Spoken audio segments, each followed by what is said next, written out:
everyone, welcome to Hunters Connect. I'm Paul, and this morning we had a great turkey hunt. Dale shot this bird, so we wanted to take this opportunity with a real bird to show you the parts of the turkey so you're familiar with it when you go into the field. So real quick, we're just going to work front to back on the bird and cover the basics of the turkey. So where you'd expect the beak on any bird to be is the beak of the turkey. Right behind that beak is the snood. It's this kind of goofy looking piece of skin that hangs off to one side or the other. On a Jake, typically it'll be pretty short, and it'll just kind of get bigger as that bird gets older. Obviously he's got his eyes. Right behind his eyes there's these holes in the side of his head, and that's actually the turkey's ears. Below, at the bottom of the neck, where the feathers meet, are the wattles.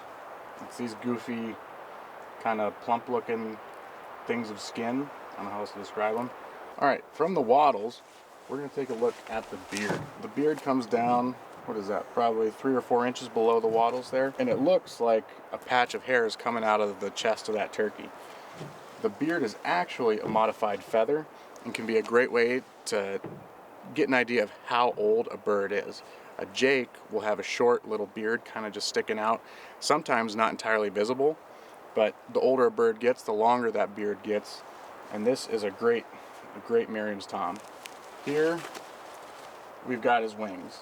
You can see how they're really squared off at the bottom.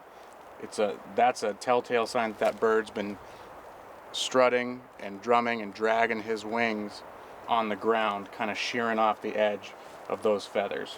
So next up we've got the feet. And perching birds are really cool because they don't actually have muscles in their foot or that kind of forearm area.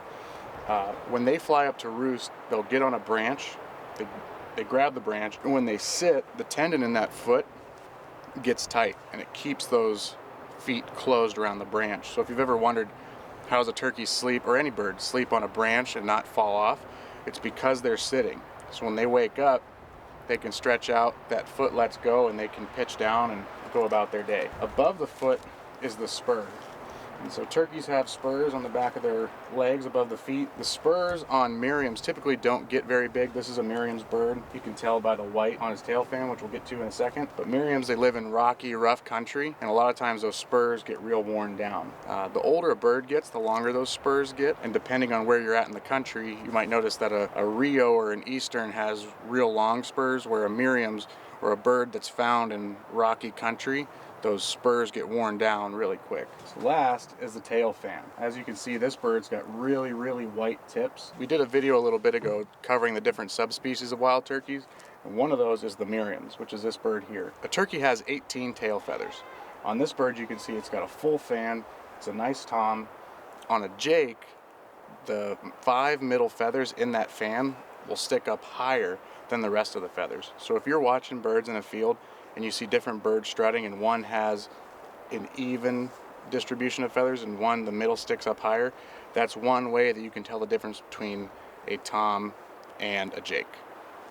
Hopefully this gives you a good overview of the different parts of the turkey and gives you a better understanding of what you might see in the field. Be sure to hit that subscribe button, and thanks for watching Hunters Connect.